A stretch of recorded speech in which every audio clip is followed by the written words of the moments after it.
ನೋಡಿ, ಹೆಣ್ಣು ಅಂದರೆ ಸಹಜವಾಗಿ ಹೆಣ್ಣಿಗೆ ಇರಬೇಕಾದದ್ದು ತಾಳ್ಮೆ, ತ್ಯಾಗ, ಇದೆಲ್ಲವಲ್ಲಿರುವ ಗುಣ. ಅದ್ರ ಜೊತೆಯಲ್ಲಿ ಹಸುವಿಗೆ ಹೊಟ್ಟೆ ಕಿತ್ತು ಸಹಜ ಸ್ವಭಾವವು ಹೌದು. ನಾನು 10 ವರ್ಷ ತಾಳ್ಮೆ, ತ್ಯಾಗ ಏನಾದರೂ ಬೆಲೆ ಬಂತ? ಕಾಣುವವರ ಕಣ್ಣಿಗೆ ನಾನು ವಿಕಾರದ ಹೇಳುವುದಿಲ್ಲ. ನಾನು ಅದಕ್ಕಾಗಿ ನನ್ನ ವಿಕಾರ ನಾನು ನೋಡಬಾರದು ಅಂತ ದರ್ಪಣ ನೋಡುವುದೇ ಇಲ್ಲ. ನಾನು ವಿಕಾರದಿಂದ ಹೊಸಗೊಂಡಿದ್ದೇನೆ. ಆದರೆ ಆಶ್ಚರ್ಯ ಆಗುವುದು ನನಗಲ್ಲ, ನನ್ನಂಥವಳನ್ನು ಹೇಗೆ ಎತ್ತಿತಂದನಲ್ಲ ಅವನಿಗೆ ಏನು ವಿಕಾರ? ಅಥವಾ ಒಂದು ನಾಡನ್ನು ಆಳುವ ಅರಸನಿಗೆ ಕುಂಟಿಯೋ ಕುರುಡಿಯೋ ಕುರುಕಿಗಳೋ ಕಾಣುವುದು ಏನು ವಿಷಯತ್ವ? ಬೀದಿಗೆ ಬಂದಾಗ ನಿತ್ಯ ದರ್ಶನ. ಅದು ಕಾಡಿನಲ್ಲಿ ನಾನು ಸಿಕ್ಕಿದ್ದದು, ಬೀದಿಯಲ್ಲದು. ಕಾಡಿನಲ್ಲಿ ನನ್ನನ್ನು ಕಂಡು ಕರುಣೆ ತೋರಿ ಕರೆತಂದು ಸಾಕಿದ್ದಾನೆ. ಸಂತೋಷದ ಸಂಗತಿ. ನಿರ್ಗತಿಗಳಾದ ನನಗೊಂದು ಆಶ್ರಯ ಕೊಟ್ಟನಲ್ಲ. ಆದರೆ ಕರುಣೆ ತಂದು ಕಾಪಾಡಿದವನಿಗೆ ಕರ್ತವ್ಯ ಯಾಕೆ ಮರೆತ? ನನಗೆ ಅಸೂಯೆ ಮತ್ತು ಜಾಗೃತ ಆದಾಗ ಈ ಯೋಚನೆ ಬರ್ತಾ ಇದೆ. ಮಂತರಿಯು ಒಂದು ಹೆಣ್ಣು, ಅವಳಿಗೆ ಒಂದು ಮನಸ್ಸುಂಟು. ಅವಳಿಗೆ ಏನೆಲ್ಲ ಆಗಬೇಕು ಅದು ಆಗಬೇಕು. ಒಂದು ಮದುವೆ ಬೇಕವೇ? ಚಂದವು ಸಿಕ್ಕುತ್ತಿಲ್ಲ. ನನ್ನ ರೂಪಕ್ಕೆ ಸರಿಯಾಗಿ ಹುಡುಕಬಹುದಿತ್ತು.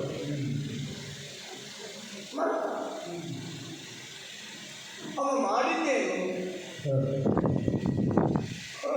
ನಾನು ಏಕೆ ರಾಜ್ಯಕ್ಕೆ ಬಂದ ಮೇಲೆ ಕೈಗೆ ಹುಟ್ಟಿದ್ದೆ. ಮೊದಲು ಅವಳನ್ನು ಎತ್ತಿ ಆಡಿಸಿದೆ. ಆಮೇಲೆ ಬಳುವಳಿಯಾಗಿ ಒಂದು ವಸ್ತುವಿನ ರೂಪದಲ್ಲಿ ಅಯ್ಯೋತಿದ್ದ. ಈಗ ಬಳುವಳಿಗಾಗಿ ಕೊಟ್ಟ ತೆಂಗಿನ ಮರ ಫಲ ಕೊಡಬೇಕು. ಅದಿಲ್ಲ ಅಂತಾಗ ಬಳುವಳಿ ಕಂಡಾಗುತ್ತೆ. ಅದಕ್ಕೆ ನೆಟ್ಟು ನೀರು ಅದರಿಂದ ಫಲ ಕಾಣಬೇಕು. ಈಗ ನಾನು ಗರ್ಭದಲ್ಲಿ ನಿಂತಿದ್ದೇನೆ, ಫಲ ಕೊಟ್ಟು ಸರಿ ಹೇಗೆ ಆದ ಹೆಂಗಸರ ಮನಸ್ಸು ಅರ್ಥ ಆಗಲಿಲ್ಲ. ಇಟ್ಟುಕೊಳ್ಳಿ, ಬಳುವಳಿಗಾಗಿ ಬಂದಿದ್ದಾರೆ ಮಂತಾರೆ. ತಾಯಿಯಲ್ಲಿ ಹೇಳ್ತಾಳೆ, ಅಮ್ಮ ತಾಯಿ ನೀನು ಭಾವನೆಯಲ್ಲಿ ಅವಳು ನಾನು ಮಗಳಾಗಿ ಸಾಕಿದ್ದೇನೆ. ನನ್ನನ್ನು ಅವಳು ಅಮ್ಮ ಅಂತಲೇ ಸ್ವೀಕರಿಸಿದವಳು ಆಗಿ ಕರೀತಾಳೆ. ಅಧಿಕಾರದಲ್ಲಿ ನಾನು ಅವಳಿಗೆ ದಾಸಿ. ತನಗೆ ಮದುವೆಯಾಗಿದೆ, ಸಂತೋಷ ಪಡುವುದಕ್ಕೆ ಗಂಡ ಇದ್ದಾನೆ. ತನ್ನ ಜೊತೆಯಲ್ಲಿ ಬಳುವಳಿಯಾಗಿ ಬಂದ ಮಂತರಿ ಒಂದು ಹೆಣ್ಣು. ಅವಳು ಕೋಣೆಯ ಆ ಕಡೆ ಮಲಗಿರ್ತಾಳೆ. ನನ್ನ ಸಂತೋಷ ಕಂಡು ಅವಳಿಗೆ ನೋವಾಗುವುದಿಲ್ಲ. ಇದು ಯೋಚನೆ ಬೇಕಿದ್ದಾರೆ. ತನ್ನಷ್ಟು ಚಂದದ ಗಂಡ ಸಿಕ್ಕಲಿಲ್ಲ. ಅವಳಾಗ ಯೋಚನೆ ಬರ್ತದೆ, ಇವಳಿ ಹುಡುಕ್ಲಿಕ್ಕಾಗುವುದಿಲ್ಲ. ದಶರಥ ನೋಡಿ ಮಂತರಿ ಒಂದು ಮದುವೆ ಮಾಡಿ ಹುಟ್ಟಿನಲ್ಲ. ಆದರೆ ಹುಟ್ಟಿನಲ್ಲ ಅವಳು ಹೇಳಿಲ್ಲ ಅಂತ ಹೊಟ್ಟೆ ಬಗ್ಗೆ ಒಂದು ತೋರ್ತಾವೆ. ಅವಳಿಗೆ ಮದುವೆ ಆಗಲಿಲ್ಲ. ನನ್ನ ಹಾಗೆ ರೂಪವುಳ್ಳವರು ಯುವತಿಯನ್ನು ಸಿಕ್ಕಲಿಲ್ಲ, ಮದುವೆ ಆಗಲಿಲ್ಲ. ಇಟ್ಟುಕೊಳ್ಳಿ, ವಯಸ್ಸು ಕಳೆದೋಯಿತು. ಕೈಗೆಗೂ ಸಂತಾನ ಆಗಿರಲಿಲ್ಲ. ವಯಸ್ಸು ಮುಗಿದ ಮೇಲೆ ಸಂತಾನ ಆಗುತ್ತದೆ. ದಶರಥ ಭೂಪತಿಯಿಂದ ಪಡೆದ ಪಾಯಸವನ್ನು ಇಟ್ಟುಕೊಟ್ಟಿದ್ದೆ. ಕೊನೆ ಮದುವೆ ಅಂತೀನಿ ಅಲ್ವಾ? ಮದುವೆ ಹಬ್ಬವಾಗಿ ನನ್ನ ಹೊಟ್ಟೆಯನ್ನು ನನ್ನ ಆಗಿದ್ದ ರೂಪ ಹುಟ್ಟಿಕೊಂಡು ಗಂಟೆಯನ್ನು ಒಂದೆಷ್ಟು ಪಾಯಸ ಕೊಟ್ಟಿದ್ದು ಸರಿ. ನಾನು ತೀರ್ಮಾನ ಮಾಡಿದ್ದೀನಿ, ಯಾರು ಪಾಯಸ ಕೊಟ್ಟು ತಿನ್ನುವುದು ಬೇಡ. ಕೊಯ್ಗೆ ಪ್ರೀತಿಯಿಂದ ಒಂದಿಷ್ಟು ಪಾಯಸ ಕೊಟ್ಟಿಲ್ಲ, ನನ್ನ ಹೊಟ್ಟೆಗೆ ಒಂದು ಹುಳ ಹುಟ್ಟಲಿಲ್ಲ ಅಂತ ಆದ್ಮೇಲೆ ಈಗ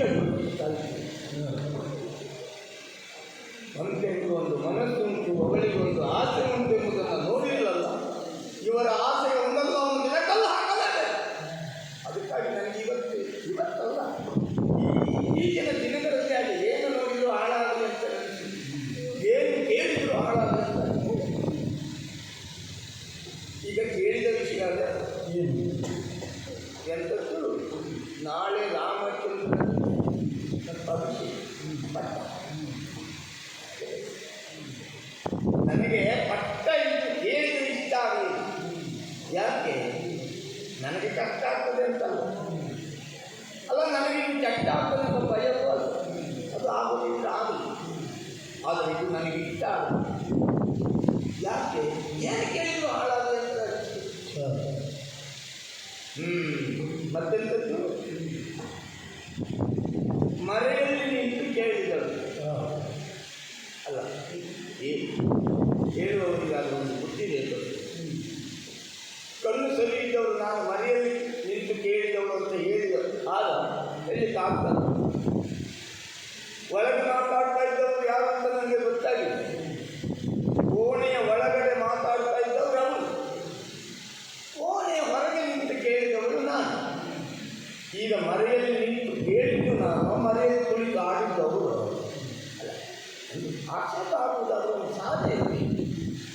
ನಮ್ಮಲ್ಲಿ ಸುಳ್ಳು ಹೇಳುವುದಾದರೂ ಹಸಿಗೋಡಿಗೆ ಅಲ್ಲ ಹೋದಾಗೆ ಸತ್ಯದ ತಲೆ ಮೇಲೆ ಹೊಡೆದಾಗಿ ಸುಳ್ಳು ಹೇಳುವಂಥ. ಇದು ಸತ್ಯವನ್ನು ನೀವು ಸುಳ್ಳು ಹೇಳುವುದು ಹೊರಗಿದ್ದವನು ಮನೆಯಲ್ಲಿ ನಿಂತು ಕೇಳುತ್ತಾ, ಒಳಗೆ ಕುಳಿತವನು ಮನೆಯಲ್ಲಿ ಕುಳಿತು ಆಡುತ್ತ. ಬಿಡಿ, ಹೇಳುವವರ ಬಾಯಿಗೆ ಬಂದು ನನಗೆ ಬೇಕಾಗುತ್ತೆ ಇದನ್ನು ನಡೆಯக்கூಡು, ಏನಾದರೂ ಮಾಡಿ ಹಾಳು ಮಾಡಬೇಕಂತ ಆಸೆ. ಸುಲಭ ಏನಲ್ಲ, ಅದು ನನಗದು ಕಷ್ಟ. ಯಾಕೆ? ಇದು ಮಾಯಾ ಪ್ರಪಂಚ. ಮಾಯೆ ಅಂದರೆ ಯಾರು? ಮಾಯೆ ಅಂದರೆ ಹೆಣ್ಣು. ಹೆಣ್ಣು ಮನಸ್ಸು ಮಾಡಿದರೆ ಏನು ಮಾಡಿಯಾರ ಅಲ್ಲ, ಏನಕ್ಕೇನು ಮಾಡಿಯಾರ. ಅದು ಈ ಪುರುಷ ಸಮಾಜಕ್ಕೆ ಗೊತ್ತಾಗಬೇಕು. ಅದಕ್ಕಾಗಿ ನಾವು ಸರದು ಬಿಗಿದು ಕಟ್ಟಿದ್ದೀವಿ. ಹೇಳಿಗಳು ಮಂತರೆ ಎನ್ನುವಾಗ ಕಟ್ಟಿದ್ದೆ. ಅದು ಸರಬ ನನ್ನ ಸರಗಿನ ಒಳಗಿಡಬೇಕಿದೆ. ನೋಡುವ, ಮುದಿ ವಶಿಷ್ಠ ಮೂರ್ತಕ್ಕಾಗುತ್ತದ, ನಾನು ಬಯಸುವ ಮೂರ್ತಕ್ಕೆ ಆಗುತ್ತದ ಅಂತ. ಆದರೂ ಹಾಳಾಗಲಿ ಅಂತ ಬಯಸುವುದು ಸುಲಭ, ಹಾಳು ಮಾಡುವುದು ಕಷ್ಟ. ಬಯಸಿದಷ್ಟು ಸುಲಭ ಅಲ್ಲ. ಏನು ಮಾಡಿ ಯೋಚಿಸುವಾಗ ನನಗೆ ಯೋಚನೆ ಬಂದಿದೆ. ಒಂದೇ ಕಲ್ಲಿಗೆ ಎರಡು ಹಕ್ಕಿ ಹೊಡೆದಾಗುವುದಿಲ್ಲ. ಕೈಕೇರಿಯಲ್ಲಿರುವ ಬೇಸರವನ್ನು, ಈ ಅಯೋಧ್ಯೆಯಲ್ಲಿ ಆಗುವ ಸಂತೋಷವನ್ನು ಎರಡನ್ನೂ ಹಾಳು ಮಾಡಬೇಕು ಅಂತಾದರೆ ಕೈಕೇರಿ ಹೋಗಿ ಹೇಳಿ. ಯಾಕೆ? ಅವಳು ನನಗೆ ಭಾವನೆ ಮಗಳು, ನಾನು ಅವಳಿಗೆ ಅಮ್ಮ. ಅಧಿಕಾರದಲ್ಲಿ ಅವಳು ನನಗಮ್ಮ, ನಾನು ದಾಸ. ಈ ಅಮ್ಮನ ಮಧ್ಯೆ ಸ್ಥಿತಿ ಈ ವಿಷಯ ನಾಳೆ ಕೇಳೋರಿಗೆ ಅಮ್ಮಮ್ಮ ಹೀಗಾಯ್ತಲ್ಲ, ಆಗಲಿ ನನಗೆ ಹಾಳಾಗಿ ನೋಡ ನಾಳೆ ಏನೇ ಬಾಗಿಲು ತೆಗಿಯೇ ಹೊತ್ತು ಹೊತ್ತು ಗೊತ್ತಾಗಲಿಲ್ವೇನೆ? ನಿನಗಂತೂ ನಿದ್ದೆ ಇಲ್ಲ, ಮಾಡುವವರಿಗೂ ಕೊಡೋದಿಲ್ವಲ್ಲ. ಎಷ್ಟು ಮಾತಾಡುವಾಗ ಬೆಳಗಾಗಿದೆ. ನೀನು ಸೂರ್ಯವಂಶದ ಸೊಸೆ, ನಿನಗೆ ಸೂರ್ಯ ನೆತ್ತಿಗೆ ಬಂದರೂ ಗೊತ್ತಾಗುವುದಿಲ್ಲ. ನಾನೇ ಕರೆದು ಎಬ್ಬಿಸಿದೆ. ಅದ ಊರ ನಾಡಿಯವೆಲ್ಲ ಎದ್ದು ನೀರಿಗೆ ಹೋಗ್ತಾ ಇದ್ದಾರೆ, ನೀವು ಬಿದ್ದು ನಿದ್ರೆ ಮಾಡ್ತಾ ಇದ್ದೀರಿ. ಏನೀಗ? ನಿದ್ದೆ ಹೆಚ್ಚು ಮಾಡಬಾರ್ದೆ, ಬುದ್ಧಿ ಹಾಳಾಗ್ತದೆ. ಯಾರು ಬುದ್ಧಿ? ಎಲ್ಲರ ಬುದ್ಧಿ ಹೆಚ್ಚು ನಿದ್ದೆ ಮಾಡುವುದು. ಅದ ಉಸಿರು ನಿಮ್ಮಲ್ಲಿ ಬಂದು ಬಿಟ್ಟಿದ್ದೇನೆ. ಯಾಕೆ ಗೊತ್ತಲ್ಲ? ಏನು? ಅಯ್ಯೋ, ನಿನ್ನ ಬಾಲ ಬುದ್ಧಿಗೆ ಏನಂತೆ?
ಹೊಣೆಗಾರಿಕೆ ಇದ್ದವರಿಗೆ ನಿದ್ದೆ ಬರ್ತದೇನೆ? ಏನಂತ ಹೊಣೆಗಾರಿಕೆ ನಿಮಗೆ? ಅಲ್ಲ, ನನಗೆ ನನ್ನ ಮನೆ ಹೊಣೆಗಾರಿಕೆ ಅಂತ ಏನಿಲ್ಲ. ನನಗೆ ಯಾವತ್ತೂ ಪಕ್ಕದ ಮನೆ ಹೊಣೆಗಾರಿಕೆ ಇರುವುದು. ತಿಳಿದವರು ಹೇಳಿಲ್ವಾ, ನೆರೆ ಎಂದು ಹೊರೆ ಆಗಬಾರದು ಅಂತ ಪಕ್ಕದ ಮನೆ ಯಜಮಾನಿಗೆ ನಾವೇನು ಓಹೋ, ನಮಗೆ ಹೊರೆ ಆಗುತ್ತೆ. ಅರಮನೆಯಲ್ಲಿ ಊರಿಗೆ ಮಾಡಿದವರಿಗೆ ಈಗ ಅನ್ನಿಸ್ತದೆ, ಅರಮನೆಯಲ್ಲೇ ಇರುವವರಿಗೆ ಏನು ಅನ್ನಿಸ್ಬೇಡ. ಅರಮನೆಯಲ್ಲಿ ಇದ್ದವರಿಗೆ ಏನು ಉಳಿಸುವುದಿಲ್ಲಲ್ಲ ಅಂತಲೇ ಊರಿಗೆ ಹೋಗಿ ಎಚ್ಚರಿಕೆ ಆಗ್ತಾ ಇದ್ದೀನಿ. ಯಾಕೆ ಹೇಳಿದೆ ಗೊತ್ತಾ? ಏನು? ನೀನು ನಾಡಿನ ಮಹಾರಾಣಿಯೇ ಹೌದಾಗುತ್ತದೆ, ನನಗೆ ಮಗನಾಗಿ ಆಗ್ತದೆ ಅಲ್ವಾ? ಹೌದೌದು. ಅದೇ ನಿನ್ನನ್ನು ನೆನಪು ಮಾಡಿಕೊಂಡಾಗಲ್ಲ ನನಗೆ ನೋವಾಗುವುದು. ಹೌದೇ? ಅಯ್ಯೋ ಕೈಗೆ ಯಾಕಪ್ಪ ಈ ಬುದ್ಧಿ, ಒಳ್ಳೆಯ ಗುಣ, ಒಳ್ಳೆಯ ನಡತೆ, ಒಳ್ಳೆಯ ಶೀಲ ಸ್ವಭಾವಗಳು, ಒಂದು ತಿಳಿದರೆ ಒಂಬತ್ತು ತಿಳಿಯುವುದಿಲ್ಲ, ಹಾಳಾದ ಒಂಬತ್ತು ತಿಳಿದವರು ಇವಳಿಗೆ ಒಂದನ್ನು ಹೇಳುವುದಿಲ್ಲ. ಇವಳಿಗೆ ಒಟ್ಟು ಹೀಗಾಗಿ ಹೋಗ್ತದಲ್ಲ. ನೀನಿಟ್ಟು ನನಗೊಂದು ಹಾಳಾತ ಹೇಳುವವರು ಯಾರೂ ಇಲ್ವಾ? ಅದು ನಾನು ಹಾಳಾದನ್ನು ಹೇಳುವವಳು ಅಲ್ಲ, ಇವ್ರಿಗೆ ಹೇಳುವುದಿಲ್ಲಲ್ಲ. ಅದು ನನಗೊಂದು ಸಮಾಧಾನ. ಒಂಬತ್ತು ತಿಳಿದವರು ಒಂದನ್ನು ನಿನಗೆ ಹೇಳದೆ ಹೋದರೆ ಹೋಗಲಿ, ಒಂದಕ್ಕೆ ಒಂಬತ್ತು ಮಾಡಿ ಹೇಳಲಿಕ್ಕೆ ನಾನಿದ್ದೇನಲ್ಲ. ಯಾಕೆಂದ್ರೆ ನಿನಗೆ ಒಂದು ಬಾರಿ ಹೇಳಿದ್ರೆ ಏನು ತಿಳಿಯುವುದಿಲ್ಲ, ಅದನ್ನು 9 ಬಾರಿ ಆದರೂ ಹೇಳಿ ತಿಳಿಸುವ ಹೊಣೆಗಾರಿಕೆ ಉಂಟು ನೋಡು. ಹೌದಪ್ಪ, ನಿನ್ನ ಮೇಲಿನ ಪ್ರೀತಿ, ನನ್ನ ಕೇಳುವ ತಾಳ್ಮೆಯೂ ದೊಡ್ಡದೆ. ಅಂದರೆ ನಾನು ಹೇಳಿದ್ದನ್ನೆಲ್ಲ ಕೇಳುವವಳಲ್ಲ. ಹೇಳ್ದಂಗೆ ಕೇಳದೆ ಇದ್ದು ಹೇಳಿದಷ್ಟನ್ನು ಕೇಳಬೇಕಲ್ಲ. ಅದೇ ಪುಣ್ಯ. ಹೇಳ್ತೀಯಲ್ಲ, ಯಾಕೆ ಬೇಗ ಎದ್ದವಳು ಬರುವಾಗ ತಡ ಆಯ್ತು ಅಂತ ನೀನು ಕೇಳಲೇ ಇಲ್ಲ. ಎಲ್ಲಿಂದ ಬಂದೆ ನೀನು? ಎಲ್ಲಿಂದ ಬಂದೆ? ಮನೆಯಿಂದಲೇ ಓಡಿ ಬಂದವಳು. ಮನೆಯಿಂದ ಎದ್ದವಳು ನಾನು ನಿತ್ಯವೂ ಸುತ್ತಾಡುವುದು ಎಲ್ಲಿ ಹೇಳು? ರಾಜಬೀದಿಯಲ್ಲ ಅಲ್ಲ, ಅಲ್ಲಲ್ಲೇ ಒಳ ಮಾರ್ಗದಲ್ಲಿ ಈಗ ಓಡಾಡ್ತಾ ಇದ್ದವಳು. ಆದರೆ ಅಯೋಧ್ಯೆಗೆ ಬಂದು 10 ವರ್ಷ ಕಲಿತು ನಾನು ಇಂಥದ್ದೊಂದು ಆಶ್ಚರ್ಯವನ್ನು ನಾನು ಕಾಣಲಿಲ್ಲ. ಹೌದಾ? ಅದೊಂದು ಇಷ್ಟ ಈಗೆಲ್ಲ ಅನಿಸಿ ಹೋಯಿತು ಅಂತ. ಏನದು? ಹೀಗೆ ಬರ್ತಾ ಇದ್ದೆ, ಅಂತರಂಗದ ಗಮನದ ಬಾಗಿಲು ಇವತ್ತು ಹಾಕಿಕೊಂಡಿತ್ತು. ಓಹೋ, ಯಾರು ಮನಸ್ಸಿರ್ಬೇಕು, ಅದ್ಯಾಕೆ ಚಿಂತೆ ಮಾಡ್ತೀಯ? ಸ್ವಲ್ಪ ಸುಮ್ಮನೆ ಇದೆ. ಅಂತರಂಗದ ಬಾಗಿಲನ್ನೆಲ್ಲ ಯಾರಾದರೂ ಮರೆಸಿಕೊಳ್ತೇನೆ, ಹಾಗೆ ಮರೆಸಿ ಹೋಗ್ತಾರೆ ಅಂತ ಆದರೆ ನಿತ್ಯವಾಗಿರ್ಬೇಕು. ನಿಮ್ಮ ಪ್ರೀತಿಗೆಯೇ ಉದ್ದಾಯಿತು. ನನ್ನ ವಿಷಯ ಏನೇ? ಯಾವತ್ತೂ ಹಾಗೆಯೇ ವಿಷಯ ಸಂಖ್ಯೆ ಉಡ್ತಾ ಇರಬೇಕೆ? ಯಾಕೆ ಆಶ್ಚರ್ಯ ಆದದ್ದು? ಏನು? ಅಂತರಂಗದ ಗಮನ ಬಾಗಿಲು ತೆರೆದುಕೊಂಡಿರುವುದು ಹಾಕಿಕೊಂಡು ಉಂಟಲ್ಲ ಅಂತ ಹೀಗೆ ನೋಡ್ತಾ ಇರುವಾಗ ಮಾತಾಡ್ತಾರೆ. ಅದು ಗುಸು ಗುಸು ಗುರುಗನು ಅಲ್ಲ, ಅವರು ಸರಿಯಾಗಿ ಮಾತಾಡ್ತಾರೆ. ವಯಸ್ಸಾಗಿ ನಿಮಗೆ ಕಿವಿ ದೂರ ಆಗಿದ್ದಾರೆ. ಅದೆಲ್ಲ ಹೇಳೋದು ಬೇಡ. ನೀನು ನನ್ನನ್ನು ಹಂಗಿಸೋದು ಬೇಡ. ಗಟ್ಟಿ ಕೂಗಿದ್ರೆ ಕೇಳೋದಿಲ್ಲ ನಿನಗೆ. ಗುಸು ಗುಸು ಮಾತಾಡಿದ್ರೆ ಹೇಳಿದ್ದಲ್ಲ ನಿನಗೆ. ನಾನು ವೈದ್ಯರಲ್ಲಿ ಕೇಳಿದ್ದೆ, ನನಗೆ ಯಾಕಪ್ಪ ಇದು ಗಟ್ಟಿಯಾಗಿ ಕೂಗಿದ್ರೆ ಕೇಳೋದಿಲ್ಲ, ಗುಸು ಗುಸು ಕೇಳಿದ್ರೆ ಒಂದು ಕೇಳೋದು ಇರುವುದಿಲ್ಲ ಅಂತ. ಆಗ ಅವರು ಹೇಳಿದ್ರು, ಗಟ್ಟಿಯಾಗಿ ಕೂಗಿದ್ರೆ ನಿನ್ನ ಕಿವಿಗೆ ಮಾತಾಡ್ತದೆ, ಗುಸು ಗುಸು ಮಾತಾಡೋದು ಶಬ್ದ ಬರುತ್ತಿಲ್ಲ ನೋಡು, ವಿಷಯ ಮಾತ್ರ ಹೇಗೆ ಬರ್ತದಾಗ ಬಾರಿ ಬರುತ್ತೆ ಕೇಳ್ತದೆ. ಹೌದಾ? ಯಾರು ಮಾತಾಡಿದ್ದು? ಮೊದಲು ಹೆಂಗಸರು ಮಾತಾಡಿರಬಹುದೋ ಅಂತ ಯೋಚಿಸಿ. ಅದೇ ಅಲ್ಲ, ಹೆಂಗಸರಿಗೆ ಗುಸು ಗುಸು ಮಾತಾಡಲಿಕ್ಕೆ ಅಂತರಂಗ ಭವನ ಬೇಕಿದೆ. ಸಮಯ ಗುಸು ಗುಸು ಗುಸು ಮಾತಾಡ್ತಾರೆ. ಅದನ್ನು ಯಾರಿರ್ಬೋದು ಅಂತ ಒಂದಕ್ಕೆ ಮುಂದಿಟ್ಟು ಹೇಳುವಾಗ ಹಾಳಾಗಿ ಹೋಗಿ ಅಯೋಧ್ಯೆಯಲ್ಲಿ ಗಂಡಸು ಅಂತರಂಗ ಭವನದಲ್ಲಿ ಗುಸು ಗುಸು. ನನಗೆ ಆಶ್ಚರ್ಯ ಆದದ್ದು. ಈಗ ಅಯೋಧ್ಯೆಯನ್ನು ಗಂಡಸರು ಗುಸು ಗುಸು ಮಾತಾಡಿದ್ದು ಪ್ರಾರಂಭಿಸಿದ್ರಲ್ಲ, ಅದಕ್ಕೆ 10 ದಿನದಲ್ಲಿ ಬಿಡ್ಲಿಕ್ಕಾಗ್ತದೆ. ಹೀಗೆ ಕೇಳುವಾಗ ಅಲ್ಲಿನ ಯಜಮಾನೇ. ಹೌದಾ? ಮತ್ತೆ ಅವ ಇದ್ದಾನಲ್ಲ ಜೊತೆಯಲ್ಲಿರುವ ಅನಿಷ್ಟ, ಅವನೇ ಗುರು ಅನಿಷ್ಟ ವಸಿಷ್ಠರು. ಅದೇ ಅದರ ಹೆಸರು ನನಗೆ ಗೊತ್ತಿಲ್ಲ. ಅವ ಮತ್ತು ಇವ ಸುಮಂತ. ಅದೇ ಅವನೇ. ಇವರು ಮಾತಾಡ್ತಾ ಇದ್ದಾರೆ. ಅದೇನ ಅರಮನೆಯಲ್ಲಿ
ಕಂದನ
ನಾಳೆಯ ಹೂವನ್ನು ಕೊಯ್ಯುವವರು.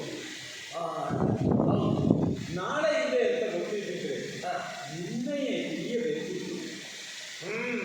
ಎಷ್ಟು ಸಿದ್ಧತೆ ಮಾಡಿಕೊಳ್ತಾ ಇದ್ದೆ. ನನಗೂ ಏನಾದ್ರೂ ಮೊದಲೇ ಗೊತ್ತಾಗಬೇಕಿತ್ತು. ಆದರೂ ಈಗಲಾದರೂ ಬಂದು ಹೇಳಿದೆಯಲ್ಲ, ಹಾ. ಬಹಳ ಸಂತೋಷವಾಗಿದೆ. ಕಂದ ರಾಮಚಂದ್ರನ ಆನಂದವನ್ನು ನೋಡುವ ನಾಳೆ. ಆ, ಹೌದು. ಈ ಅಯೋಧ್ಯೆ ಕಾಯ್ತಾ ಇದೆ. ಏನು? ನನ್ನ ರಾಮಚಂದ್ರ ಇದ್ದಾನಲ್ಲ, ಆ, ಅವನಾಗಬೇಕು. ಅವನು ಬೇಕು ಅಂತ ಕಾಯ್ತಾ ಇದೆ ಅಯೋಧ್ಯೆ. ನಮ್ಮ ಮಕ್ಕಳು ನಮಗ ಮಕ್ಕಳು. ಆದರೆ ಲೋಕ ಆಧರಿಸಿದ ರೀತಿ ಹೇಗೆ ಅಂದರೆ ಋಷಿಗಳು ಗೌರವಿಸಿದ್ದಾರೆ. ಹೌದಾ? ಶಿವಧನಸ್ಸನ್ನು ಹಿಡಿದರೆ ಸೀತೆ ಅವನ ಕೊರಳಿಗೆ ಮಾಲೆ ಹಾಕ್ತಾಳೆ. ಪರಶುರಾಮನಿಗೆ ಎದುರಾದರೆ ನನ್ನ ರಾಮನ ಕೈಗೆ ವಿಷ್ಣು ಧನಸ್ಸನ್ನು ಕೊಡ್ತಾರೆ. ಓ, ನನ್ನ ರಾಮನ ಕಾಲು ತಾಗಿದರೆ ಕಲ್ಲಾಗಿರುವ ಹಾಗೆ ಧಾರವಾಗುತ್ತಾರೆ. ಹೌದಂತೆ. ಹಾಗಾಗಿ ಆ ರಾಮಚಂದ್ರನ ಆನಂದವನ್ನು ನೋಡುವುದು ಹೇಗೆ? ಮಕ್ಕಳು ಅಂದ್ರೆ ಸಾಕೆ ಹೇಳಬೇಕಲ್ಲ. ಊರವರೆಲ್ಲ ದೊಡ್ಡವರು ಅಂತ ಹೇಳಿದ್ರು, ಅರಮನೆಯವರು ಹೇಳಬೇಕು ನಮ್ಮ ಮಕ್ಕಳು ದೊಡ್ಡವರು ಅಂತ. ಹೌದು. ನಮ್ಮ ಮಕ್ಕಳು ದೊಡ್ಡ ಊರವರೇ ಹೇಳಿದ್ರು.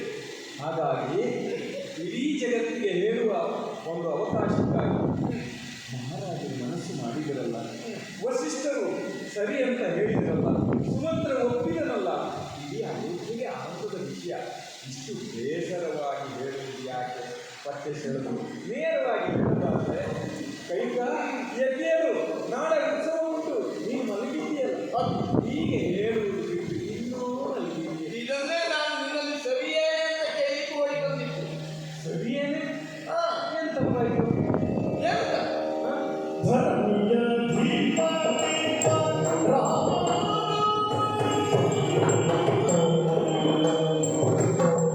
ಧರಣಿಯ ದೀಪ ರಾಮ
ನೀನು ಅತಿಯಾಗಿ ಕುಣಿಯಬಾರದು ಅಂತಲೇ ನಾನು ಹೇಳ್ತಾ ಇದ್ದೀನಿ.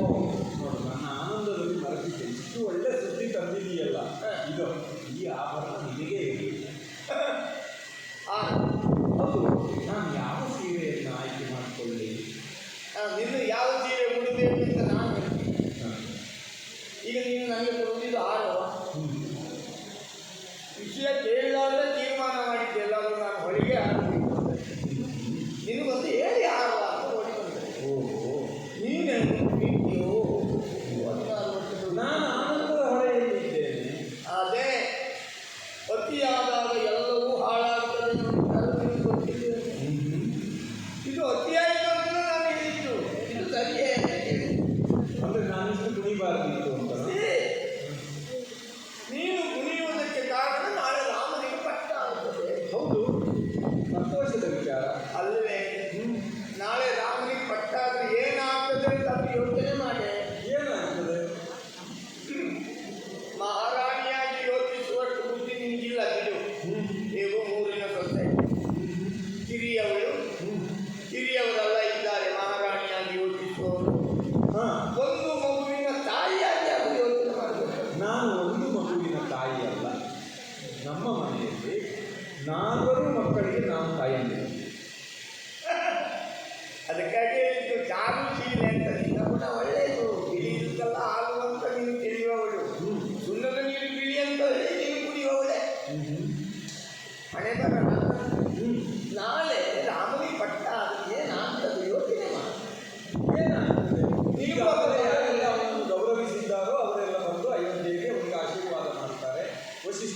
ವಿಶ್ವಾಮಿತ್ರರು ಒಟ್ಟಿಗೆ ಇದ್ದು ಆಶೀರ್ವಾದ ಮಾಡ್ತಾರೆ. ಹೌದು, ಊರವರೆಲ್ಲ ಸೇರ್ತಾರೆ, ಹಾ. ಮೃಷ್ಟಾನ್ನ ಭೋಜನ ಸಿಗ್ತದೆ. ಇದನ್ನು ಯೋಚನೆ ಮಾಡಿ. ಇನ್ನು ಏನು ವಿಚಾರ ಮಾಡಬೇಕು? ಅಯ್ಯೋ, ರಾಮ ಪಟ್ಟಕ್ಕೆ ಬಂದ್ರೆ ನಿನ್ನ ಮಗ ಏನಾಗ್ತಾನೆ? ಬರುತ್ತಾ? ಯುವರಾಜನಾಗ್ತಾನೆ. ಆಗ್ತಿದ್ದನೋ ಏನೋ. ಕೌಸಲ್ಯ ಎರಡನೇ ಮಗ ಹುಟ್ಟಿದ್ರೆ ಯುವರಾಜನ ಆಗ್ತಿದ್ದ. ಏನೇ ನಿಮ್ಮ ಮಾತು? ಅದಕ್ಕಾಗಿ ಹೇಳಿದ್ರು, ಹೆಂಗಸರಾಗುವುದು ಬರಬಾರ್ದು, ಅಡಗಲಿಸಿ ಮಾಡಬಾರ್ದು ಅಂತ. ನೀನು ಬಿಸಿಲು ಬಂದ ಮೇಲೆ ಹೇಳುದು ನೋಡು, ಯುವರಾಜನ ಯುವರಾಜ. ನಾನು ಹೇಳ್ತೇನೆ ಕೇಳೋ, ಏನಾಗ್ತಾನೆ ಅಂತ. ಏನಾಗ್ತಾನೆ? ರಾಮ ಪಟ್ಟಕ್ಕೆ ಬಂದ ಮೇಲೆ ಅವನ ಸಿಂಹಾಸನದ ಪಕ್ಕದಲ್ಲಿ ಕುಳಿತು ಹುಳಿ ಹಣ್ಣು ಕೊಳೆ ಹಣ್ಣನ್ನೆಲ್ಲ ಬದಿಗಿಟ್ಟು ಸಿಹಿ ಹಣ್ಣನ್ನು ರಾಮನ ಬಾಯಿಗೆ ಇಟ್ಟು ಕೈ ಪಟ್ಟಿಟ್ಟು ಜಲಸಲು ಸುತ್ತ ನಿಂತುಕೊಳ್ತಾನೆ. ಅವ ಬಿಸಿಯಾದಾಗಲೆಲ್ಲ ತಪ್ಪಾಗುವುದಕ್ಕೆ ಇವ ಗಾಳಿ ಆಗ್ತಾನೆ. ಅದಕ್ಕೆ ಮಿಕ್ಕಿನಾಗಿಲ್ಲ. ಯುವರಾಜನಾಗ್ತಾನೆ, ಯುವರಾಜ.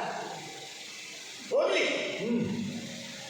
ಅಣ್ಣ ತಮ್ಮಂದಿರು ಹೇಗಾಗುತ್ತಾರೆ ಏನಾಗುತ್ತಾರೆ ಎಂಬುದನ್ನು ನಾವು ಹೇಳಿದ್ದೇನೆ. ಹಿಂದಿನಿಂದಲೂ ನಡೆದು ಬಂದ ಪದ್ಧತಿ ಏನು? ಅಣ್ಣ ತಮ್ಮಂದಿರು ಹುಟ್ಟುವಾಗ ಅಣ್ಣ ತಮ್ಮಂದಿರು, ಬೆಳೆಯುವಾಗ ಅಣ್ಣ ತಮ್ಮಂದಿರು, ನಾಳೆ ಬದುಕುವಾಗ ದಾಯಾದಿಗಳು ಅಂತಾಗುವುದಿದೆ. ಎಲ್ಲ ದಾಯಾದಿಗಳು ಪಕ್ಕದಲ್ಲಿದ್ದರೆ ಮನೆ ಕೊಡುವುದಕ್ಕೋ ಮನೆ ಕೊಡುವುದಕ್ಕೋ ಬೇರೆ ರೀತಿ ಬೇಡ ಅಂತಿತ್ತು. ನಾನು ಹೇಳಬಾರ್ದು, ಹೇಳಿದ್ರೆ ಜಾಗ ಹೇಳುವವರು ಅಂತ ಹೇಳುವವರು ಹೆಚ್ಚು. ದಾಯಾದಿಯಾಗಿ ಕುಳಿತುಕೊಳ್ಳುತ್ತಿದ್ದೇನೆ, ರಾಮ ಬರುತ್ತ ನಾಳೆ ಬದುಕುವಾಗ ಹೋಗಲಿ. ಅಣ್ಣ ತಮ್ಮಂದಿರು ಏನೋ 11 ವರ್ಷ ಕಾದಾಡಿದ್ರು, ಇನ್ನೊಂದು ವರ್ಷ ಒಂದಾದಾಗ ನಾನು ಒಪ್ಕೊಳ್ಳಿ. ನಾಳೆ ನಾನು ಪಟ್ಟದ ಮೇಲೆ ಸೀರೆ ಅಲ್ಲಿ ಆಗಬೇಕು, ಕ್ರಮ ಅದು. ಅಲ್ಲ, ನಾನಾಗಬೇಕು ಎಂಬ ಆಸೆ ಇದ್ದಿದ್ದಲ್ಲ ಕೇಳಿದ್ದು. ಯೋಗ್ಯತೆ ನಾನು ಇಬ್ಬರು, ಅವಳು ಇಬ್ಬರು ಒಂದೇ. ಯೋಗ ಅವಳಿಗೆ ಬೇರೆ ಆಯಿತು. ಯಾಕೆ ಯೋಗ್ಯತೆ ಒಂದು? ಅವಳು ಸಿಕ್ಕಿದವಳು, ನಾನು ಸಿಕ್ಕಿದವಳೆ, ಮತ್ತೇನು ಹೆಚ್ಚು ಕಡಿಮೆ ಏನಿಲ್ಲ. ಆಯ್ತಪ್ಪ. ಆದರೆ ವಜ್ರಕ್ಕೆ ಇಟ್ಟಿದೆ ಹೇಳುತ್ತಂತೆ, ನನ್ನನ್ನು ಭೂಮಿಯ ಕೆಳಗೆ ಇಟ್ಟಿದ್ದರೆ ನಾನು ವಜ್ರವೇ ಆಗ್ತಿದ್ದೆ. ಹೋದರ ಆಸೆ ನನಗೆ ಆಗ್ಬಿಟ್ಟು ತುಂಬ ಅಲ್ಲ. ಸೀತೆ ಆಗ್ಬಿಡ್ತಾಳಲ್ಲ ಹೊಟ್ಟೆ ಅಲ್ಲ ನಾನು ಹೇಳುದು. ಮತ್ತೆ ನಾಳೆ ಸೀತೆ ಮಹಾರಾಣಿ ಆದರೆ ಈಗಿನ ಮಹಾರಾಣಿಯಾದ ವೈಕಾದೇವಿಯವರು ನಾಳೆ ಇದೇನಾಗ್ತಾರೆ? ಪರಿಚಾಕರಿಯವಳಾಗಿ ಕೆಲಸ ಮಾಡ್ಕೊಂಡಿರ್ಬೇಕು ನೀವು. ರಾಮ ಕೆಟ್ಟವಾಗ ಪರಿವಾರ ಎಲ್ಲ ಒಳ್ಳೆಯದು ಅಂತ ತಿಳ್ಕೊಳ್ಬೇಡ. ಅದಕ್ಕಾಗಿ ಹೇಳಿದ್ದು ಇದು ಸರಿಯೋ?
ಛೆ, ಇಷ್ಟು ಜನ ಇದ್ದಾರೆ, ಇಡೀ ಅಯೋಧ್ಯೆಯಲ್ಲಿ ಯಾರಿಗೂ ಇಂಥದ್ದೊಂದು ಕೆಟ್ಟ ಆಲೋಚನೆ ಸಾಧ್ಯ ಇಲ್ಲ. ಒಂದು ಅಲ್ಲಿ ಹೋಗಿ ಅರಮನೆಯ ಮಂತ್ರಾಗಾರದಲ್ಲಿ ನಡೆಯುತ್ತಿರುವಂತಹ ಸುದ್ದಿಯನ್ನು ಕಿವಿಗೊಟ್ಟು ಕೇಳಿದ್ದು ಅಲ್ಲಿ ಹೋಗಿ ಅದು ಕೂಡ ಸರಿಯಾದ ಕ್ರಮ ಅಲ್ಲ. ದೊಡ್ಡವರು ಮಾತಾಡುವಲ್ಲಿ ನಾವು ತಲೆ ಹಾಕಬಾರದು. ಏನೋ ಕೇಳಿದೆ, ಸಲುಗೆ ಕೈಕೇಯಿಯ ದಾಸಿ ಎನ್ನುವ ಕಾರಣದಿಂದ ಅರಮನೆಯಲ್ಲಿ ಯಾರೂ ತಡೆಯುವುದಿಲ್ಲ ಅನ್ನುವ ಕಾರಣದಿಂದ ಇಷ್ಟನ್ನು ಕೇಳಿ ಬಂದು ಅದನ್ನೊಂದು ಒಳ್ಳೆಯ ಸುದ್ದಿಯಾಗಿ ಹೇಳುವ ಬದಲು ರಾಮ ಅರಸನಾದರೆ ಸೀತೆ ರಾಣಿಯಾಗುತ್ತಾನೆ. ನೀವು ಪರಿಚಯ ನಮ್ಮ ಮಕ್ಕಳು ಮಕ್ಕಳ ಕೆಲಸವನ್ನು ತಾಯಿಯನ್ನು ಮಾಡಿದರೆ ಅದು ತಪ್ಪೇನೆ. ರಾಮನಿಗೆ ಯಾಕೆ ಆಗಬೇಕು ಅಂತ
ಅಯೋಧ್ಯೆಯಲ್ಲಿ ಮಕ್ಕಳಾಗಬೇಕು ಅನ್ನುವ ಬಯಕೆ ಕೇವಲ ಅರಮನೆಯಲ್ಲ, ಗುರುಮನೆಯದ್ದು, ದೇವಮನೆಯದ್ದು ಎಲ್ಲರೂ ಬಯಸಿ ಭಾರತ ವರ್ಷಕ್ಕೆ ಯೋಗ್ಯರಾದಂತಹ ಉತ್ತರಾಧಿಕಾರಿಗಳು ಬರಬೇಕು, ಸೂರ್ಯವಂಶದ ಕೀರ್ತಿ ಮುಂದುವರಿಯಬೇಕು ಅಂತ ಬಯಸಿದಾಗ ಯಜ್ಞ ಯಾಗಗಳ ಮೂಲಕ ಪಡೆದಂತಹ ಫಲ ನಮ್ಮ ಮಕ್ಕಳು.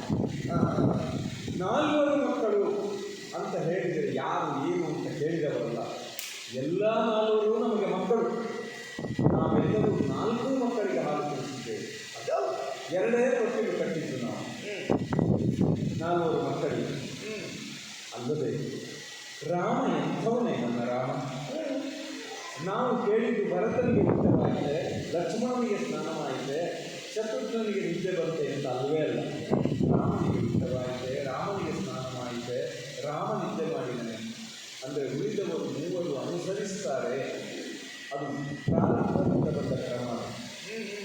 ಅಷ್ಟೇ ಯಾಕೆ ಹೋಗಿ ಶಿವಧನಸ್ಸನ್ನೆತ್ತಿ ಸೀತೆಯನ್ನು ಒಲಿಸಿದವನು ರಾಮ. ರಾಮನಿಗೆ ಮದುವೆಯಾಯಿತು ಅಲ್ಲ, ರಾಮನ ಸಂಬಂಧಿಗೂ ಅದೇ ಮನೆಯಿಂದ ಎಲ್ಲರಿಗೂ ಮದುವೆಯಾಯಿತು, ಹೆಣ್ಣು ಮಕ್ಕಳು ಸಿಕ್ಕರು. ಹಾಗೆ ರಾಮನನ್ನು ಬಿಟ್ಟು ಆಲೋಚಿಸುವ ಹಾಗಿಲ್ಲ. ಉಳಿದ 3 ಆ ರೀತಿ ಹೊಂದಿಕೊಂಡವರು. ಒಂದು ವ್ಯವಸ್ಥೆಯಲ್ಲಿ 4 ಜನರನ್ನು ಅರಸನನ್ನಾಗಿಸಿ ಬರ್ತದೆಯೇನೆ. ಹಿರಿಯರಾದವರು ಅರಸರಾಗಬೇಕು, ಕ್ರಮ. ಹಾಗೆ ರಾಮನಲ್ಲದೆ ಮತ್ತೊಬ್ಬರ ಆಡಳಿತ ಉಂಟೆ. ಏನು ಆಲೋಚನೆ ಮಾಡ್ತೀಯ ನೀನು? ಅವನು ಹಿರಿಯವನಾಗುವುದರಿಂದ ಅವನು ಆಡಬೇಕು, ಅದು ಕ್ರಮ. ಅದನ್ನು ಭರತನಿಗೆ ಕೊಡಬೇಕು ರಾಮನಿಗೆ ಯಾಕೆ ಕೊಡಬೇಕು ಅಂತ. ಯಾಕೆ? ಹೌದೇ, ಆದರೆ ಬಲಗಾಲು ಎಡಗಾಲು ಎರಡೂ ಕಾಲೇ ಆದವು. ಬಲಗಾಲನ್ನೇ ಎದುರಿಟ್ಟು ಒಳಗೆ ಯಾಕೆ ಹೇಳ್ತಾರೆ? ಬಲ ಮುಂದೆ ಬಳಸುವ ಬಲಗಾಲು ಹೋಗ್ತಾರೆ, ಎಡಗಾಲು ಹೋಗ್ಬೇಕು. ಹೌದು, ಇವರಿಗೆ ಎಡಚರಾಗ್ತಾರೆ. ಬಲಗೈಯಲ್ಲಿ ಬರೀ ಬರುವುದಿಲ್ಲ. ನಾನು ಹೇಳಿದ್ದು ಅಭ್ಯಾಸದ ಬಲ. ರಾಮ ಅಭ್ಯಾಸ. ಒಳ್ಳೆವ. ನಿನ್ನ ಅಭ್ಯಾಸ ಇರಬಹುದು, ಅದು ಅಯೋಧ್ಯೆಯ ಅಭ್ಯಾಸ ಅಲ್ಲ, ಅರಮನೆಯ ಅಭ್ಯಾಸ ಅಲ್ಲ. ಎಂಥ ಶಿಕ್ಷಣ, ಎಂಥ ಪ್ರೀತಿ. ಆ 4 ಮಕ್ಕಳೊಳಗೆ ನಾವು ಭೇದ ಇಕ್ಕಿದವರೇ ಅಲ್ಲ. ನಮ್ಮ ಸಂಗಡ ಅವರು ನಾಡಿಸುವಾಗ ನಿನ್ನ ಮಕ್ಕಳಿಗೆ ರಾಮ ಮತ್ತೊಬ್ಬರ ಮಗ ಅಂತ ಅನ್ನಿಸುವುದಿಲ್ಲ. ನನ್ನ ಸಂಗಡ ಭರತನನ್ನು ಆಡಿಸುವಂತೆ ರಾಮನನ್ನು ಆಡಿಸಿದವರು. ಅಂತಹ ನಿನಗೆ ಇಂಥ ಬುದ್ಧಿ ಗೊತ್ತಲ್ಲ, ನಿನಗೆ ರಾತ್ರಿ ನಿದ್ದೆ ಬರುವುದಿಲ್ಲ. ಪೂಜೆ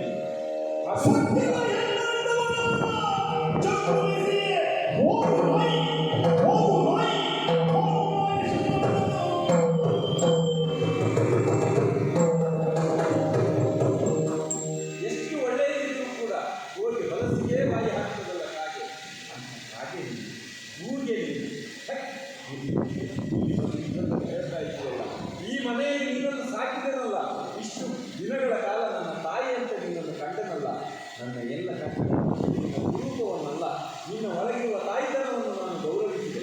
ಅದನ್ನು ನೀನು ಇಂಥ ಮಾತಾಡ್ತೀನಿ ಅಂತಂದರೆ ಹಾಳಾಗಿ ಹೋಗು. ಏ ನಾಯಿ, ಹೊರಟೋಗಿ ನಿಂದ ಮತ್ತೆ ಮಾತಾಡಬೇಡ ನೀನು.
ನನ್ನ ಆಸೆ ಈಡೇರುವುದಿಲ್ಲ ಅಂತ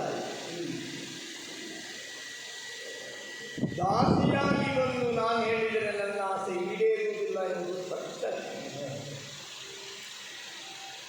ನಾನು ದಾಸಿಯಾಗಿ ಮಾತಾಡಿದ್ದೇನೆ, ನಾನು ಮಾತೆಯಾಗಿ ಮಾತಾಡಿದ್ದೇನೆ. ಯಾಕೆಂದರೆ ಮಾಯೆ ಎನ್ನುವುದು ಇವಳನ್ನು ಮುಸುಕಿ, ಇವಳ ಹೊರಗಿರುವ ಮುಸುಕಿರುವ ಮಾಯೆಯನ್ನು ತೆಗೆದು ಒಳಗೆ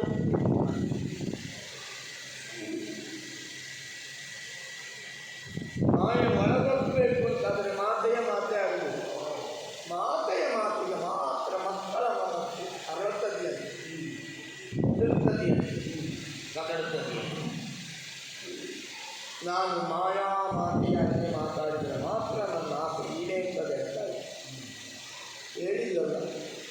ಗಕ್ಕನೆ ಹೋಗು ನಾಯಿ. ಕೈತಾ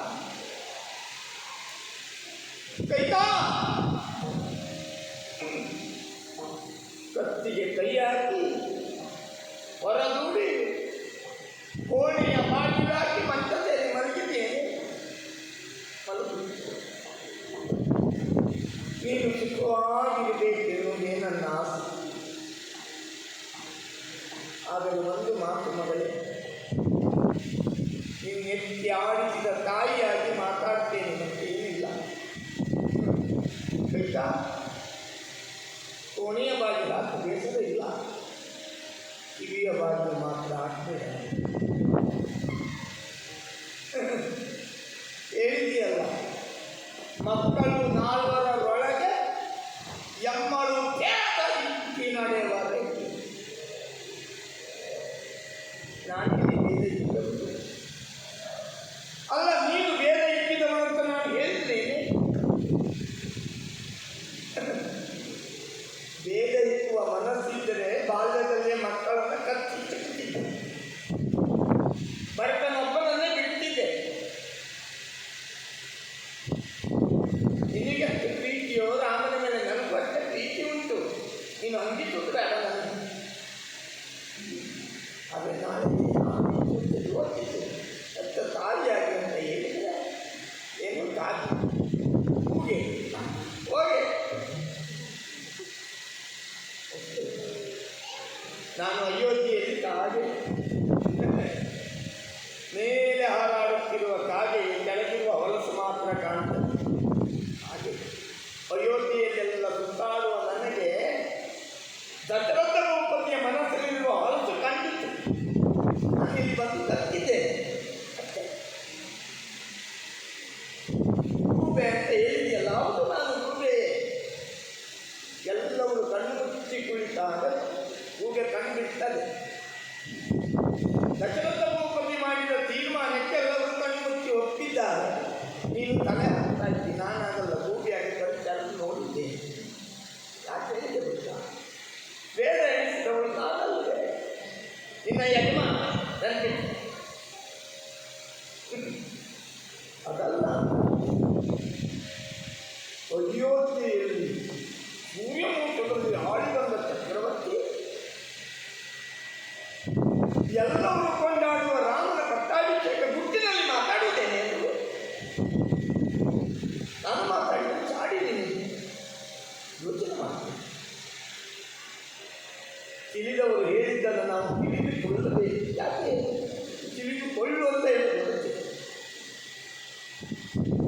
ಯಾವುದನ್ನು ಬಹಿರಂಗವಾಗಿ ಚರ್ಚಿಸಬೇಕಾದ ವಿಷಯ ಆಗಿತ್ತು ಅದನ್ನು ಅಂತರಂಗದಲ್ಲಿ ಮಾಡಕೂಡದು. ಅಲ್ಲಿ ಆಡಳಿತ ತಿಳ್ಕೊಳ್ತಾರೆ. ಯಾವುದನ್ನು ಅಂತರಂಗದಲ್ಲಿ ಮಾತಾಡಬೇಕು ಅದನ್ನು ಬಹಿರಂಗಪಡಿಸಕೂಡದು. ಅಲ್ಲಿ ಅವಾಂತರ ಆಗ್ತದೆ. ರಾಮನ ಪಟ್ಟಾಭಿಷೇಕವನ್ನು ಮುಚ್ಚಿನಲ್ಲಿ ಮಾತಾಡುತ್ತೇನೆ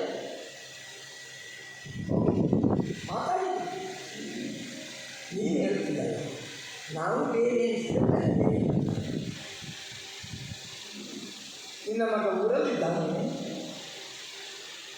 ನೀನು ನಡೆದ ಮಗನೇ ಇರಬಹುದು. ದಶರಥನಿಗೆ ಒಬ್ಬ ಮಗ ಬರುತ್ತೆ. ಅವ ಇದ್ದಾನ ಊರಿನಲ್ಲಿ ಅಣ್ಣನ ಪಟ್ಟಾಭಿಷೇಕದ ವಿಷಯದಲ್ಲಿ ಸಂಭ್ರಮಕ್ಕೆ ಇಲ್ಲ. ಹಾಳಾಗಿ ಹೋಗಿ ಬಿಡು. ದೇಹ ದರಿದಾಗ ಮುದ್ದಾಡಿ ಕೊಟ್ಟು ಮಾತಾಡುವುದಕ್ಕೆ ನಿನ್ನ ಯಜಮಾನಿಗೆ ನೀನು ಪ್ರೀತಿಯ ಮಾಡಿ ರಾಮನ ಪಟ್ಟಾಭಿಷೇಕದ ವಿಷಯ ನಿನ್ನ ದಾಸಿಯಾಗಿ ನಾನು ಹೇಳಬೇಕೇನೆ. ಕುಟುಂಬದ ವಿಷಯದಲ್ಲಿ ಇಟ್ಕೊಳ್ಳೋ ಪ್ರೀತಿಯ ಮಾಡಿದ್ದೆ ಅದರಿಂದಲ್ಲ ಅದು ಹೇಳ್ಬೋದಿತ್ತಲ್ಲ ನಾಳೆ ರಾಮನಿಗೆ ಮತ್ತೆ ಮಾಡುವ ವಿಷಯ ಉಂಟೆ ಅಂತ. ನಿನಗೆ ಚಿಕ್ಕದಲ್ಲಿ ಬೆಳೆದಿದ್ದೀಯೇ ಹೊರತು ವಿಚಾರ ಮಾಡ್ತದೆ. ಅದಕ್ಕಾಗೆ ಇತ್ತು ಒಂದು ತಿಳಿದ್ರೆ 9 ತಿಳಿಯುವುದಿಲ್ಲ. 9 ತಿಳಿದವರು ನಿನಗೊಂದನ್ನು ಹೇಳುವುದಿಲ್ಲ. ನೀನು ಬಿಳಿಯುವುದಲ್ಲ ಒಂದು ತಿಳಿಯುವವರು ಅಂತ ನಾನೇ ತ್ಯಾಗಿಸಿದವಳು.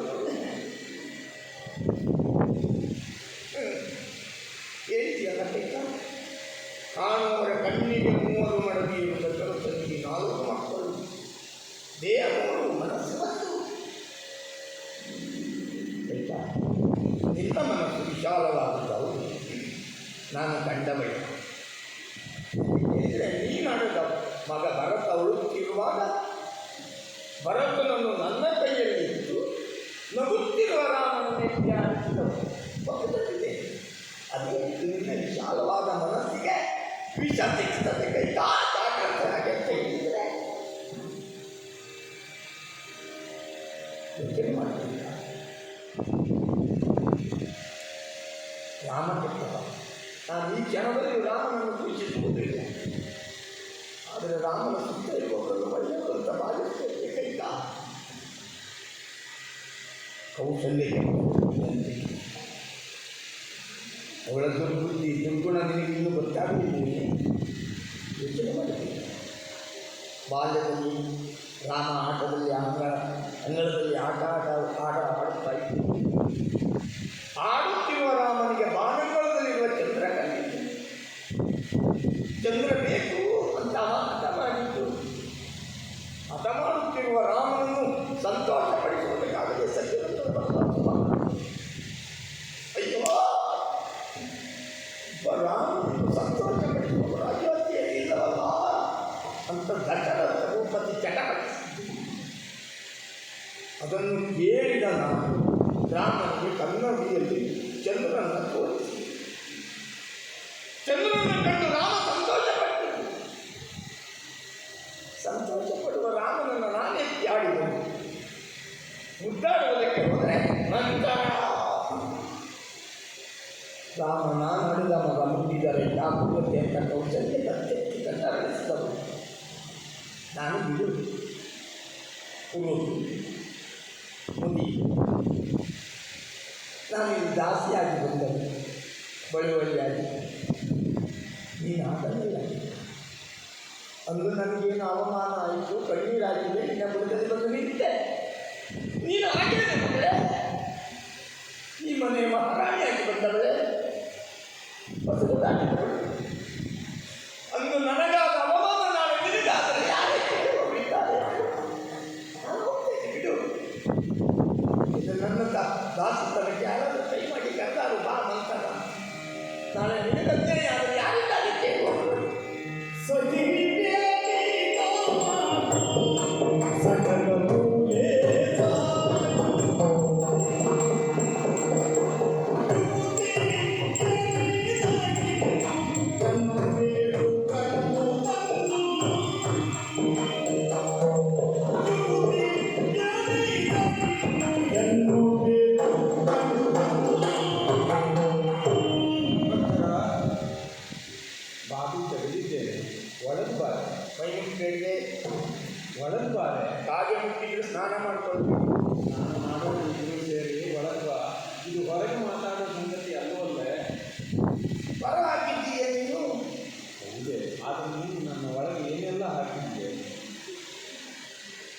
ಸಖಿ, ಇವತ್ತು ನೀನು ಸಖಿಯಾದ.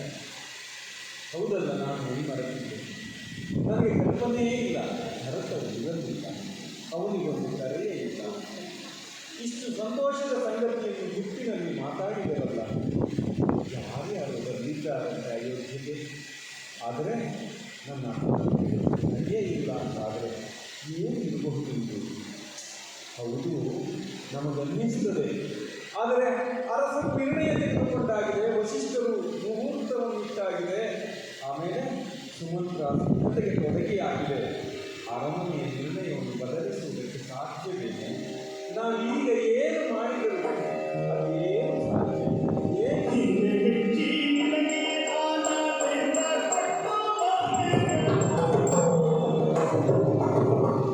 ತೂಗಿಯನ್ನು ಕೊಂಡಾಗಿದೆ ಮುಂದೆ ಕಾಯಲಾಗೆ ಈ ರೋಚನ ಆನಂದದ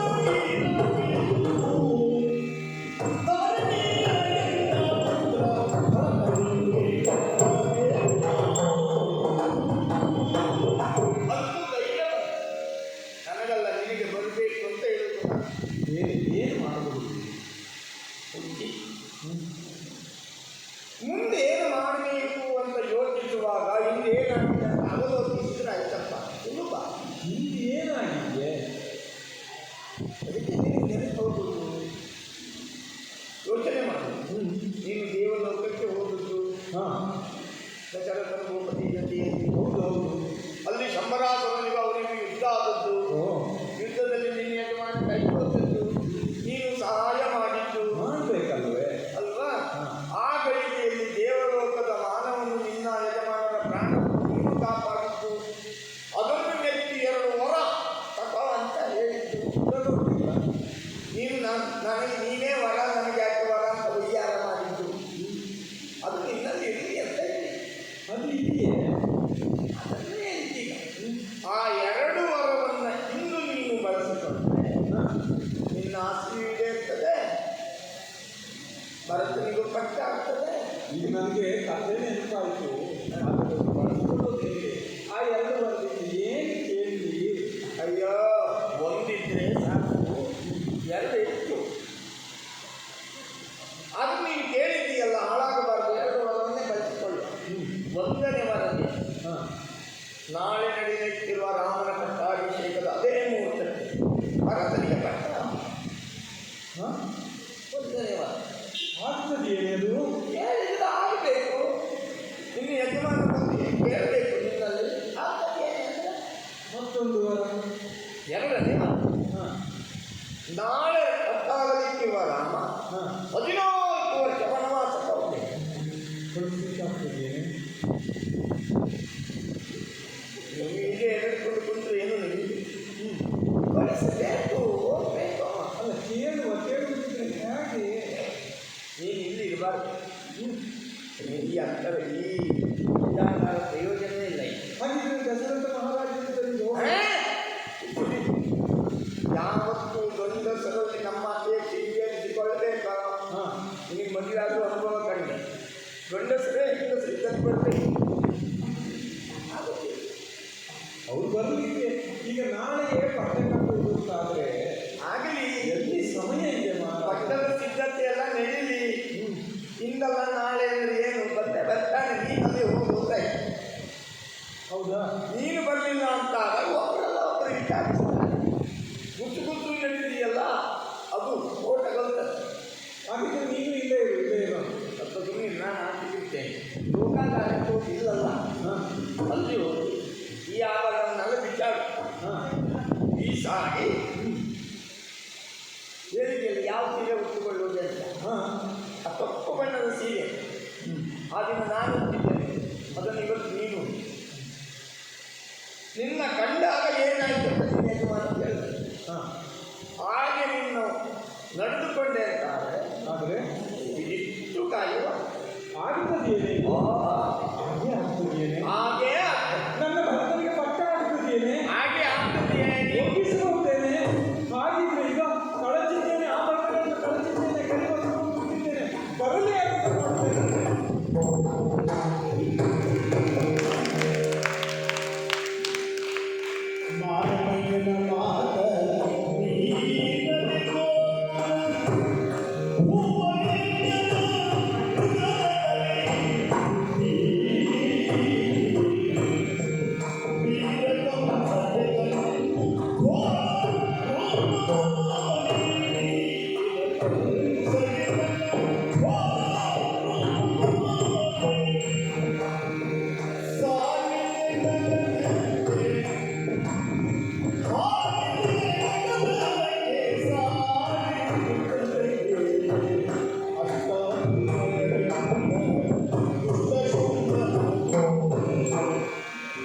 ಸನ್ನಿವೇಶದಿಂದ